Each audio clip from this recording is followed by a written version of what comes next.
우리가 오늘 본문은 십계명 본문입니다. 오늘 십계명을 쭉 우리가 다 읽었어요. 사실 이 십계명 내용을 하나하나 나눌 건 아닙니다. 이걸 어떻게 잠깐 동안 나누겠어요?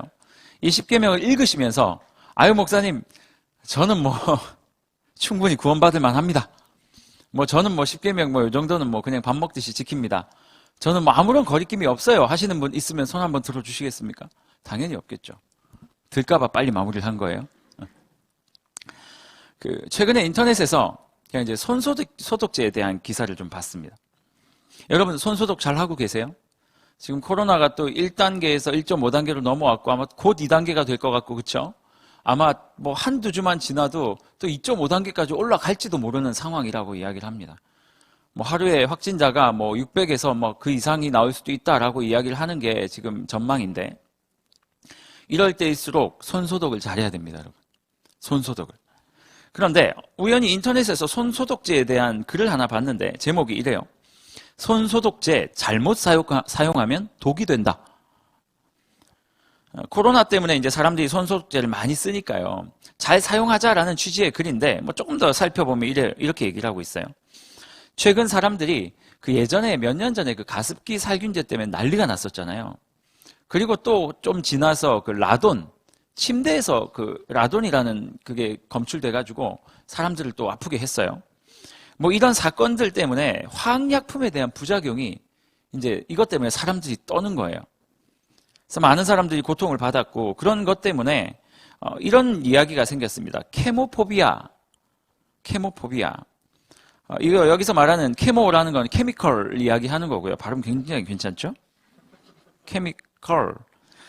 그리고 포비아라는 뜻은 혐오라는 뜻을 가지고 있으니까 화학 제품을 혐오하는 거예요.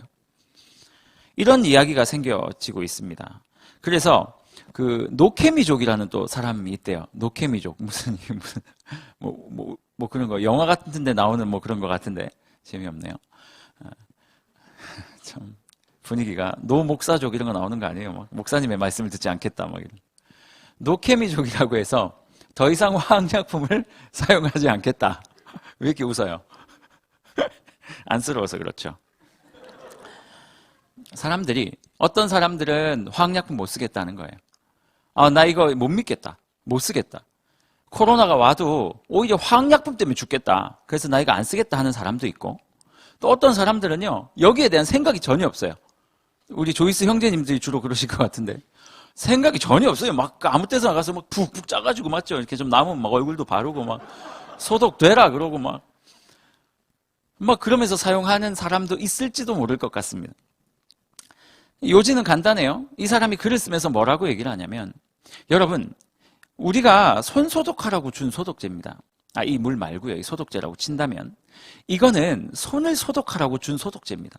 그러니 이 소독제를 잘 사용하는 방법이 있는데 저희가 다 적어놨어요. 어린아이들은 한 번 정도만 펌핑해서 마를 때까지 문지를 해요.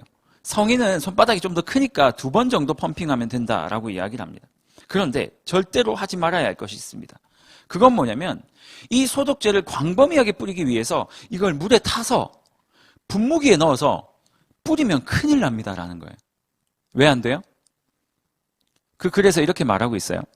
이 손에는 무슨 층들이 많아가지고 이게 화학약품이 들어와서 충분히 걸러낸대요.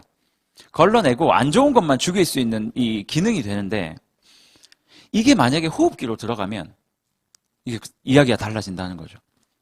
우리 호흡기 안에 있는 폐포는 이 천 하나만 딱 이루어진 거래요. 그래서 얘는요, 이 화학약품이 들어오면 거르질 못하고 그냥 폐로 바로 들어간대요. 그러니 손을 소독하라고 준 소독제는 반드시 손에만 써야 된다. 혹시 여러분 이런 분 계세요? 쭉쭉 짜서 냄새, 야 이거 소독제 냄새 진짜 좋다. 이런 분 계세요? 절대 안 된대요.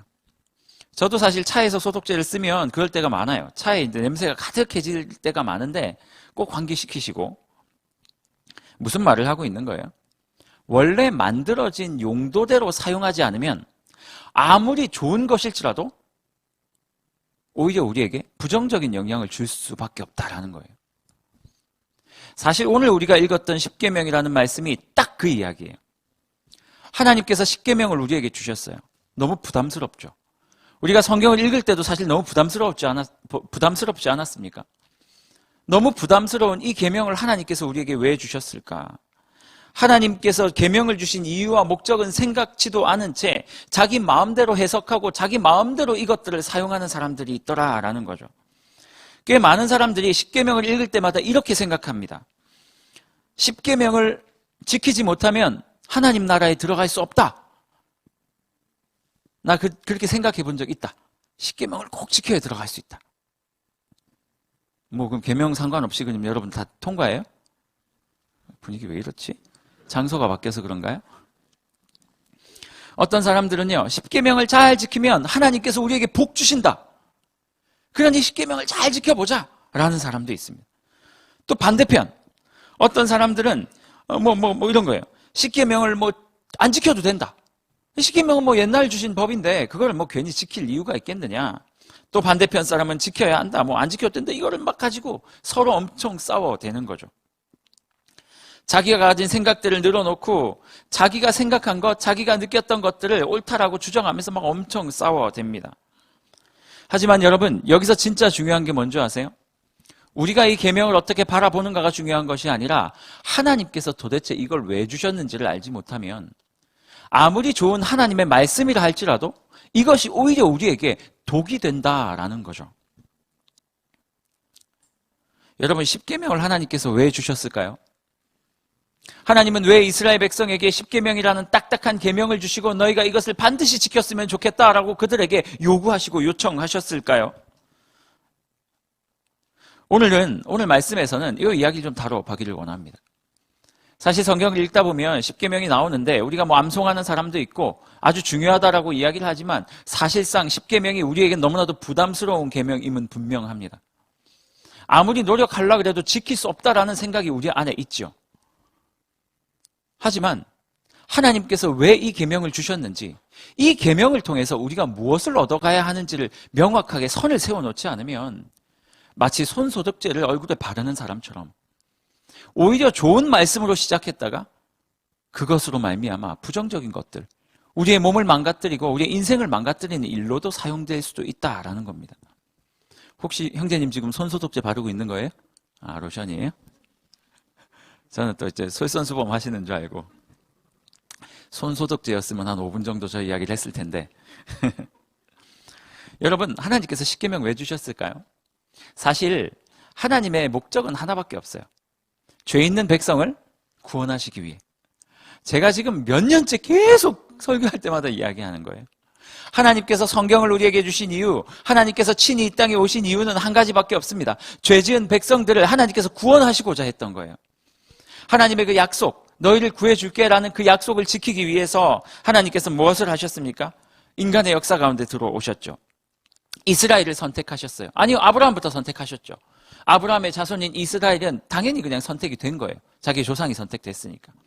그래서 이스라엘에게 너희 어깨에 나의 언약을 지워 줄 테니까 너희는 그 언약을 지고 예수께서 이 땅에 오실 때까지 이 땅에서 버텨내며 살았으면 좋겠다라고 하나님께서 요구를 하신 거예요. 그런데 하나님께서 가만 봐도 이스라엘 백성들이 이 가나안 땅에서 살 수 있는 자신이 없어요. 가나안 땅은 너무 힘든 땅이었어요. 온갖 세상의 유혹들이 그들을 유혹했고 이스라엘 백성들은 가나안의 문화에서 픽픽 쓰러지기 시작했단 말이죠. 그러니 하나님이 안 되겠다 생각해서 요셉이라는 한 사람을 통해 애굽으로 이스라엘을 다 집어넣어 버렸어요. 애굽이라는 그 땅, 이스라엘 백성들을 별로 좋아하지 않았어요. 애굽은. 하지만 요셉이라는 그 총리, 애굽을 살린 그 사람 때문에 이스라엘을 받았던 것뿐이에요. 이스라엘은요, 애굽에서 무려 400년 동안 살아갑니다. 애굽이 지켜줬어요. 너희는 우리에게 큰 은혜를 준 요셉의 민족이니 내가 너희를 지켜주겠다. 그래서 애굽의 왕들이요, 이스라엘에게 얼마나 잘해줬나 몰라요. 그렇게 400년을 살아가면서 이스라엘 백성은 너무 많이 번성했단 말이죠. 이제는 이 정도 번성했으면 오히려 가나안을 잡아먹을 수도 있겠다. 하나님은 판단하셨고 이스라엘을 그 땅에서 구출해 내시죠. 이스라엘이 애굽에 들어갈 때까지는 참 좋았어요. 하나님께서 보내셨으니까 그 땅에서 마음껏 먹고 즐기면서 너무 재밌게 살았는데 조금 시간이 지나니까 이 애굽이라는 나라에 이 세상적인 것들이 너무 좋은 거예요. 수많은 신들, 그리고 가만히 앉아 있어도 끊임없이 먹을 수 있는 음식들이 나왔거든요. 제가 여러 번 이야기했지만 애굽은 여러분들 그 옛날에 사회예요? 역사예요? 지리예요? 뭐 이런 데서 배웠죠. 그 비옥한 초생딸 지역 기억나세요? 뭐 기억 안 나도 괜찮아요. 여러분 좀 몇십 년 전인데요. 그게 어떻게 기억이 나겠어요. 그렇죠? 애굽은요. 나일강이 정말 세계적인 강인데 그 이제 농사를 지을 때쯤 되면 애굽 사람들이 그 씨앗들을 한 포대에 짊어지고 나일강 상류로 올라간대요. 상류에 그냥 그 가마니 같은 걸로 씨를 그냥 뿌리는 거예요. 그냥 쌀이 만약에 쌀로 예를 들자면 바닷가에다가 그냥 강물에다 쌀을 그냥 뿌려버려요. 그러면 강물을 따라 흘러 어디로 가니? 흘러 어디로 가기는요? 그냥 쭉 내려가는 거예요. 그러다가 강이 쑥 범람을 해요. 그럼 범람한 고놈들이 온 평야로 쫙 퍼지는 거예요. 사람이 농사 짓지 않았는데 우리가 수고하지 않아도 그 땅에서 쫙 퍼지고 그 비옥한 땅에서 막 식물들이 넘쳐나기 시작하는 거예요. 그러니 그렇게 수고하지 않아도 먹고 살 수 있는 땅, 그렇게 애쓰지 않아도 살아갈 수 있는 땅이었어요. 이스라엘 백성들이요, 애굽에서 완전히 세상에 빠져버렸어요. 그렇게 헤매고 있는 그들을 하나님께서 구출해내십니다. 처음에는 하나님의 사명을 감당하라고 그 땅에 보내셨는데 그들은 너무나도 즐거운 세상의 삶 가운데서 세상에 푹 빠져버렸고 그냥 세상이 이제는 그들을 노예 삼아 버렸던 거예요. 이스라엘 백성은요, 사실상 애굽의 노예가 아니었고 세상의 노예가 됐어요. 돈의 노예가 됐고 평안함의 노예가 되어버린 거죠. 처음에는 너무 좋았는데 마약처럼 자기 자신을 피폐하게 만들기 시작했어요. 하나님께서는 안 되겠다. 이들 이대로 놔두면 얘네들 큰일 나겠다 해서 모세라는 한 사람을 보내서 그들을 출애굽시켜버린 거예요. 너희들 빨리 그 땅에서 나와라. 지금 너희가 거기에 앉아 있으면 안 된다. 세상에서 빨리 나와라. 그런데 애굽에서 그들이 나오기는 했는데 도무지 내가 누군지를 모르겠는 거예요. 누군가의 손에 이끌려서 교회로 오긴 했어요. 교회에서 사람들이 막 잘해주고 막 하나님의 말씀을 듣고 평안을 너에게 주노라, 너희의 죄를 사했다, 하나님의 십자가 앞에서 울고 불며 자신의 모든 연약함들을 하나님께 내어놓으며 좋았단 말이에요. 너무 좋았어요. 그런데 문제가 뭐냐면 내가 누군지를 모르겠는 거예요. 나 뭐 하면서 살아가야 되는 존재지? 세상에서는 너무 명확했어요. 돈 벌면 되니까요. 세상에서는 너무 명확했어요. 돈 번 대로 내 마음대로 쓰고 살면 되니까요. 그리고 조금 걸리면 옆 사람 조금 도와주면 되니까요. 교회로 왔는데 그 삶이 다가 아니래요. 나는 뭐 하는 인간이지? 난 누구지? 하나님께서 안 되겠다 생각하셨어요. 이스라엘 백성들 시내산으로 데려가세요. 야, 너 나랑 언약하자는 거예요. 언약의 이유 한 가지밖에 없어요. 네가 누군지, 내가 누군지를 가르쳐 주겠다는 거예요. 나는 이 세상을 지은 하나님이고 너는 이 죄 많은 세상을 구원하기 위해 선택된 하나님의 백성이다라는 거죠. 하나님께서 그것을 명확하게 하겠다 말씀하세요. 그리고 그게 명확해지면 이스라엘 백성들은 앞으로 무엇을 하며 살아가야 되는지 알게 되니까. 그러면 더 이상 세상에서 헤맬 필요도 없고 무엇 때문에 살아가야 하는지 고민할 필요도 없고 좌지우지 될 필요도 없고 하나님께서 그것 때문에 시내산에 불러들이셨고 시내산에서 언약을 맺자라고 말씀하셨던 거예요. 근데 문제가 있어요. 하나님은 이스라엘 백성을 잘 아시는데 이스라엘 백성은 하나님에 대해서 하나도 모르는 거예요. 우리를 애굽에서 끄집어내오긴 했는데 바로에게 막 재앙을 줘가지고 바로를 막 두들겨 패는 힘이 있는 사람이라는 건 알겠는데 도대체 뭐 하시는 분인지 어떤 분인지를 전혀 모르겠는 거죠. 그래서 하나님께서는 그들에게 언약하기 직전에 자기에 대해서 설명하고 계세요. 사랑하는 백성들아, 내가 누구인지 알려줄게. 그 설명하는 내용이 뭔지 아세요? 십계명이에요. 아이 목사님, 십계명에는 뭐 하지 마라 이런 내용만 나와 있는데 어떻게 그게 하나님을 설명하는 거예요? 하나님을 설명하려면 나는 몇 년생이고 나는 뭘 전공했고 난 지금 어딜 다니고 있고 이거를 설명하셔야죠. 하나님 몇 살인지 뭐 누구랑 같이 살고 계시는지 뭐 요즘 성령님과의 관계는 어떠신지 뭐 예수님하고 서운한 거 없는지 뭐 이런 웃을 거면 웃고 말 건 말고요. 왜 저를 지금 감질만 나게 하시는 거예요? 흐흥 막 좋았습니다. 하나님께서 그들에게 이야기하시는 거예요. 너랑 나랑 무슨 사이인 줄 아냐? 여러분 잘 아셔야 돼요. 십계명은요, 이거 안 지키면 너희 죽어가 아니에요. 왜요? 십계명은 하나님의 자녀들에게 주어진 계명이기 때문이에요. 우리 성경 말씀 하나 볼까요? 출애굽기 20장 2절 말씀 띄워줄 수 있으세요? 출애굽기 20장 2절 같이 한번 읽어보겠습니다. 예, 아니면 저 혼자 읽고요. 혹시 나오면 같이 읽고요. 시작. 나는 너를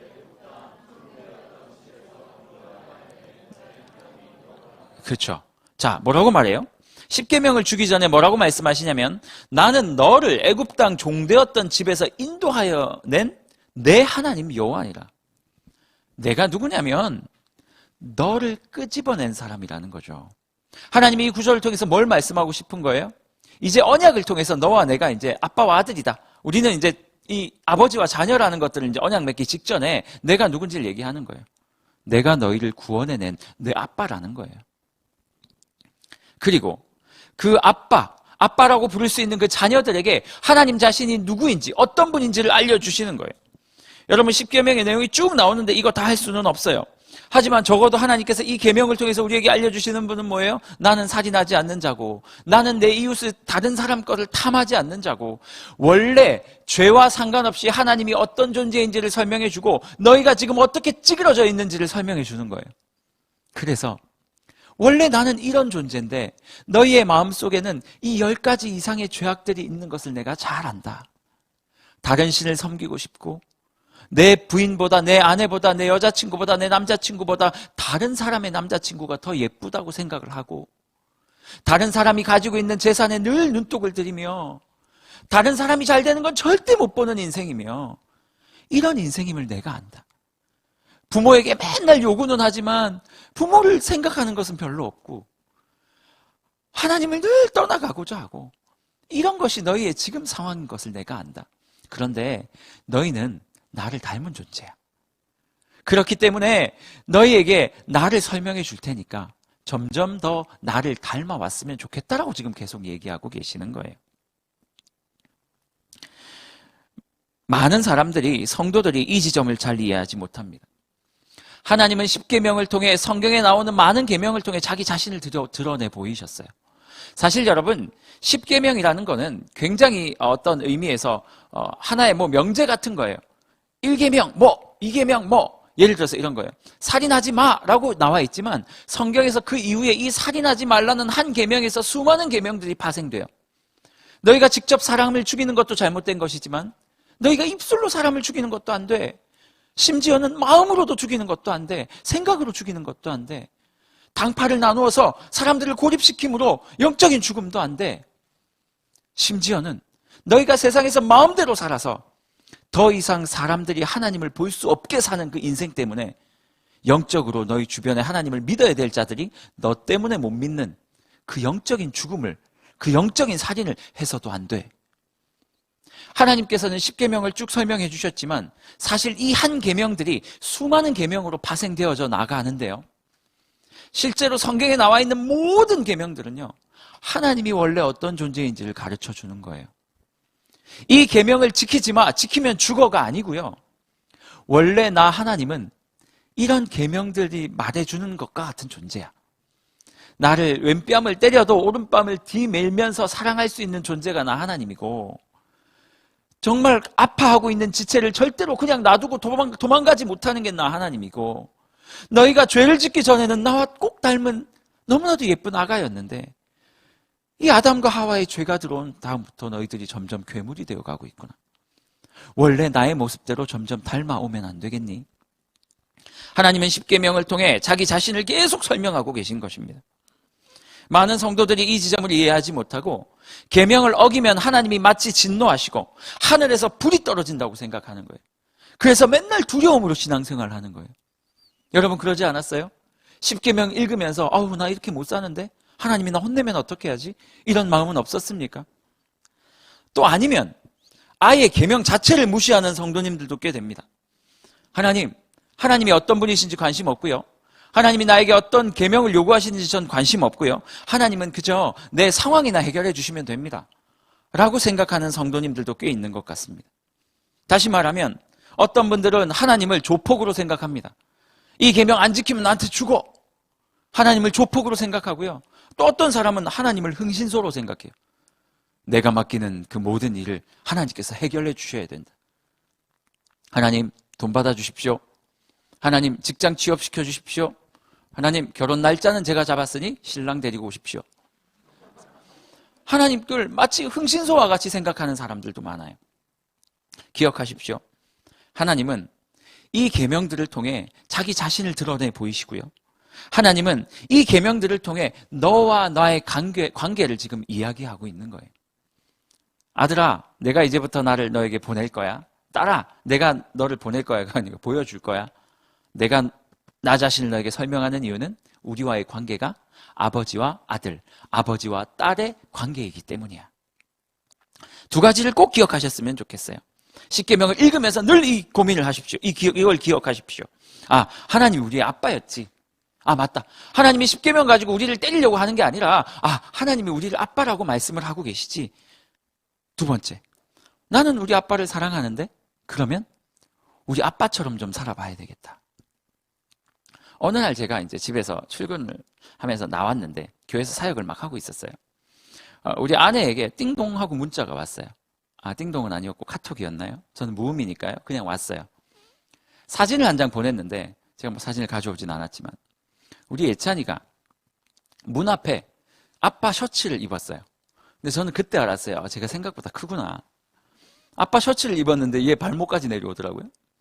그리고 아빠 신발을 신고 아빠가 출근하는 것처럼 똑같이 해서 현관에서 이렇게 웃으면서 사진을 찍은 거예요. 사진을 보는데 너무 웃긴 거예요. 너무 웃긴 거예요. 예찬이가 왜 아빠 셔츠를 입고 아빠가 출근하는 모습처럼 거기에 사진을 찍었을까요? 하나밖에 없어요. 아빠 사랑하니까 그런 거예요. 자기도 아빠처럼 하고 싶은 거예요. 아빠가 너무 좋으니까 아빠가 하고 싶은 거, 아빠가 하는 거 다 따라해요. 여러분 혹시 저희 예찬이랑 만나서 이야기할 뭐 일이 있을지 모르겠는데 이야기 한번 해보세요. 예찬이가 지금요 언어 유희를 합니다. 말장난을 하고요. 7살밖에 되지 않은 아이가 아빠와 핑퐁을 할 수 있을 정도로 말장난을 해요. 아빠? 그러면서 뭐 아무튼 그래요. 뭐 물통, 밥통 뭐 그래요. 7살짜리가. 제가 그걸 보고 알았어요. 아, 이 아이는 나의 아들이구나. 그러면서 얼마나 행복했는지 몰라요. 내 아들이구나. 네가 밥통이라 말하는 순간 나는 너의 아빠가 되었다. 하나님의 마음이 이렇지 않습니까? 하나님을 닮아가는 존재. 하나님의 자녀들이 당신을 닮기를 원하는 거예요. 그래서 하나님께서 계속 설명하시는 거예요. 야, 아들아, 나는 그거 훔치지 않아. 냅둬. 그거 네 거 아니잖아. 손대면 안 돼. 예찬아, 그거 손대는 거 아니야. 아빠는 사람 거 훔치지 않아. 하나님이 우리에게 끊임없이 얘기하는 거예요. 끊임없이. 남의 것을 탐내지 않아. 다른 사람을 죽이지 않아. 하나님이 끊임없이 자기 자신이 어떤 존재인지를 이야기하면서 사랑하는 아들, 딸아, 나를 좀 닮아주면 안 되겠니? 그걸 요구하는 게 십계명이에요. 그러니 이 계명을 지키지 않는다고 너와의 관계가 끊어진다라는 것이 아니라 이 계명을 통해 네가 나를 닮았으면 좋겠다. 여러분 어떻게 살고 계십니까? 하나님의 말씀을 볼 때마다, 계명을 볼 때마다 혹시 너무 부담스럽습니까? 아, 왜 맨날 하나님 나한테 사랑하라고 하세요? 왜냐고요? 하나님이 사랑하시는 존재이니까요. 저는 오늘 말씀을 통해 여러분에게 두 가지를 도전하고 싶습니다. 매일매일 말씀을 읽을 때마다 꼭 십계명이 아니더라도 하나님의 말씀을 읽을 때마다 여러분들 그 말씀을 너무 두려움으로 받지 않았으면 좋겠어요. 하나님께서 우리에게 요구하시는 모든 요구는요, 아버지가 아들에게 이야기하는 요구인 거예요. 예찬아, 아니야. 친구들에게 그런 말 하는 거 아니야, 예찬아. 친구들에게 그런 말 하는 거 아니야. 이 아이가 점점 아버지 닮게 하고 싶은 거예요. 이 인간 아버지는 연약해서 사실 뭐 제 예를 들면 뭐 재미없지만 진짜 하나님이라고 친다면 하나님이 계속 얘기하는 거예요. 아들아, 너 야, 그런 말투 쓰면 안 돼. 사람에게 그렇게 하는 거 아니야. 사람 때리는 거 아니야. 그 사람 주머니에 왜 손 넣어? 손 빼. 그거 네 거 아니야. 니네 집 아니야. 거기 들어가면 안 돼. 네 차 아니야. 시동 걸지 마. 저기 힘든 사람이 있잖아. 가서 도와줘. 하나님 왜요? 나는 그런 사람이거든. 여러분, 첫 번째 여러분에게 도전하고 싶은 첫 번째. 계명을 준수할 때, 계명을 바라볼 때 성공하고 실패하는 것에 집중하지 마세요. 제발 하나님께서 여러분에게 뭐라고 말씀하셨잖아요? 사랑하는 딸아 이렇게 했으면 좋겠어 라고 말씀하실 때 그것의 성패를 가지고 자꾸 하나님을 판단하거나 여러분 자신을 판단하면 안 돼요. 만약에 하나님이 우리에게 명령하셨던 그 명령에 대해서 성패로 자꾸 접근하면 성공하면 바리새인이 되고요. 실패하면 그 좀 이상한 사람이 돼요. 나는 맨날 못해. 나는 하나님께서 기뻐하시는 자가 아니야. 나는 말씀대로 못 살았으니까. 다시 한번 얘기합니다. 하나님께서 우리에게 십계명을 주시고 계명의 준수를 요구하시고 어떤 말씀에 대해 순종을 요구하실 때 그 말씀을 잘 지켰다 지키지 못했다로 접근하시면 안 되고 이 말씀을 통해 하나님이 누구신지를 알고 그 사랑하는 마음 때문에 하나님께서 요구하신 것들을 지킴으로 하나님을 닮아가기를 원하는 이 마음을 가지고 말씀에 접근해야 된다라는 것입니다. 그걸 우리는 어려운 말로 성화라고 부릅니다. 구원하신 하나님, 그 하나님을 닮아가고자 하는 마음 말이에요. 신약 성경에서는요, 이 십계명, 계명을 뭐라고 부르냐면 몽학선생이라고 불러요. 몽학선생이 뭐 하는 사람이냐면 이 어린 아이가 있는데 아버지 말고 선생님을 한 명 붙여줘요. 이 선생님이 아이에게 다가가서 뭐라고 얘기를 하냐면 앞으로 너는 나를 따라해야 돼. 종이거든요. 종을 한 명 붙여주면서 선생님으로 붙여준 거예요. 이 아이가 장성해질 때까지 이 선생님은요, 이 아이에게 혼을 낼 수도 있었어요. 그래서 점점 어디로 데려가요? 이 아이가 바른 길로 갈 수 있도록 도와주는 사람을 몽학선생이라 그래요. 계명은 뭐라고요? 몽학선생이에요. 이 계명을 통해 하나님께로 우리를 이끌어가기 위해서 하나님께서 주신 거지. 이 계명 자체가 우리와 하나님과의 관계를 결정하는 것은 아니다라는 것입니다. 기억하십시오. 실패해도 됩니다. 십계명을 볼 때마다, 말씀을 읽을 때마다, 율법이 찾아올 때마다, 하나님께서 내 마음에 무엇을 넣어주실 때마다, 생각을 넣어주실 때마다, 뭔가를 요구하실 때마다 여러분 괜찮습니다. 실패하셔도 돼요. 하지만 단 실패해도 되지만 그것들을 지키기 위해 하나님 사랑하는 마음으로 닮아가기 위해 애쓰는 작업은 필요하다라는 것입니다. 두 번째, 이 계명을 통해 하나님께서 우리에게 놀라운 복을 주신다라는 사실을 잊으시면 안 됩니다. 계명이 가진 두 가지 원리를 얘기하는 거예요. 첫 번째, 이 계명은 성패에 중요한 것이 아니고 하나님 닮아가기 위해서 우리에게 주신 것이다. 두 번째, 이 계명을 잘 지키면 하나님께서 우리에게 복을 주신다라고 성경은 말하고 있습니다. 계명 잘 지키면 옛다 너 오늘 성공했으니까 하나 가져가라 하고 1,000만 원 주시고 그 다음 계명 지키면 또 1,000만 원 주시고 이런 게 아니고요. 그런 복을 주신다는 것이 아니라 우리가 하나님의 말씀대로 순종하며 살아갈 때 하나님을 닮아가게 돼요. 하나님을 닮아가게 되면 그 닮아가게 됨 때문에 들어오는 복들이 있습니다. 한 가지 예를 들어볼까요?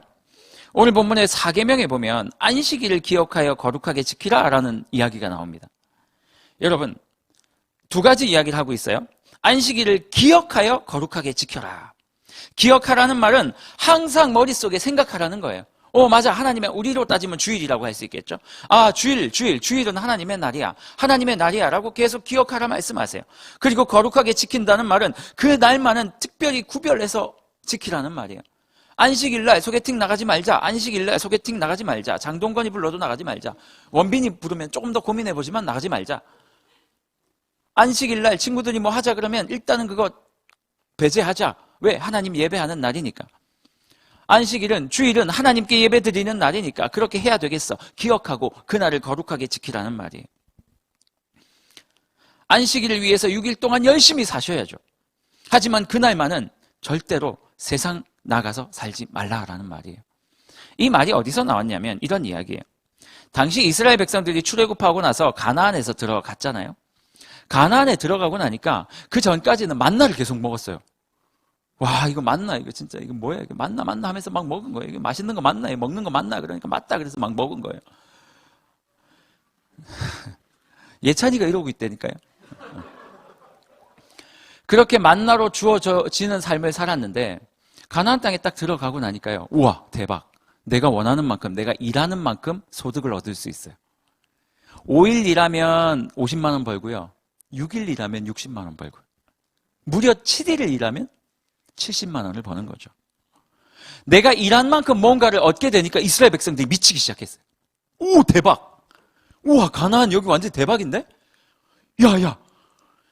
그동안 너무나도 헐벗고 굶주리고 정착하지 못해서 힘들게 살던 사람이 가나안에 딱 들어가고 나니까 농사 지으니까요.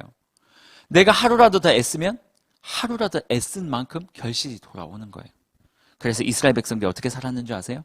미쳐서 살았어요. 돈 버는 거에 미쳐서 살았어요. 아모스 9장에 보면요, 이렇게 이스라엘이 기도를 했어요. 밤에 침상에 이렇게 누워가지고 안식일이니까 일은 못하고 침상에 누워서 뭐라고 얘기를 했냐면 아모스 9장 5절에 보면 빨리 안식일이 지나갔으면 좋겠다. 빨리 지나가라. 빨리 내일이 왔으면 좋겠다. 내일 열심히 일해서 돈 벌게. 이렇게 기도하며 살았대요. 이게 조금 더 나아가면 뭔지 아세요? 안식일 날도 그냥 일하는 거예요. 이스라엘 백성들이 하나님께서 안식일을 지키라 말씀을 하셨는데 이들이 이것을 새카맣게 잊고 막 자기 나름대로 그 안에서 일을 하며 살았던 거예요. 여러분, 질문 하나 할까요? 그렇게 쉬는 날 없이 안식일 없이 주일도 없이 일하면서 살았던 이스라엘 백성들이 정말 부유하게 살았을까요? 택도 없는 얘기예요. 그렇게 해서 막 일해놓으면 아수르가 들어와서 가져가고, 그렇게 해서 일해서 미친 듯이 곡식 채워놓으면 바벨론이 우고 가서 가지고 가고, 에돔이 와서 가져가고. 이스라엘 백성들은요, 미친 듯이 일하고 미친 듯이 뺏기는 삶을 살았어요. 하나님께서 계명을 지키면 복 준다라는 말이 무슨 말인 줄 아세요? 네가 계명을 지키면 돈을 준다라는 말이 아니에요. 복 주시는 이가 하나님이심을 가르쳐 주고 싶은 거예요. 야, 안식일에는 일하면 안 돼. 왜요, 하나님?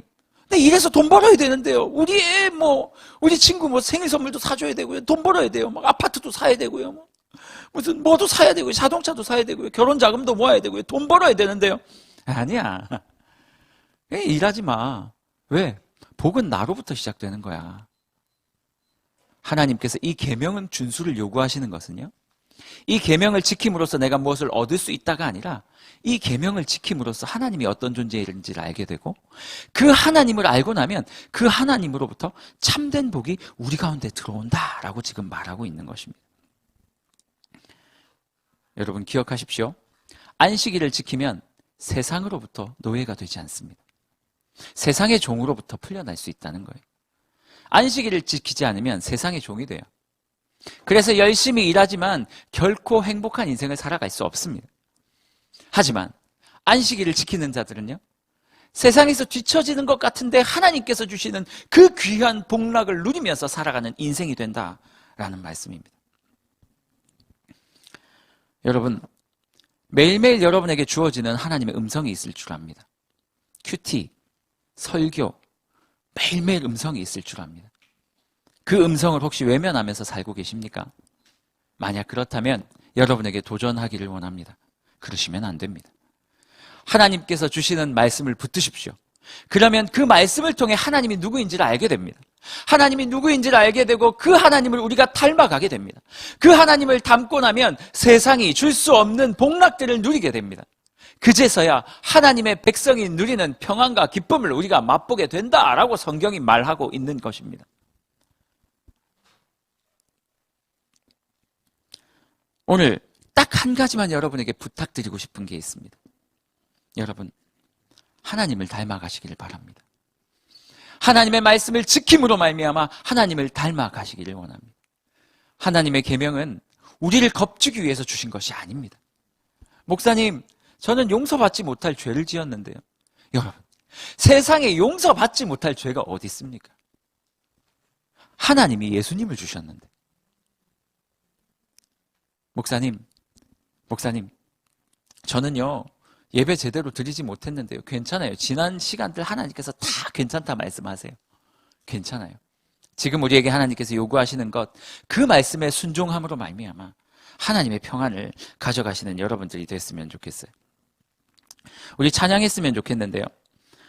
제가 오늘 말씀을 준비하는데 문득 잘 부르지도 않는 찬양이에요. 신자되기 원합니다라는 찬양이 있어요.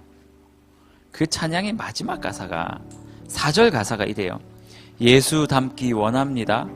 전심으로 전심으로. 예수 닮기 원합니다. 전심으로.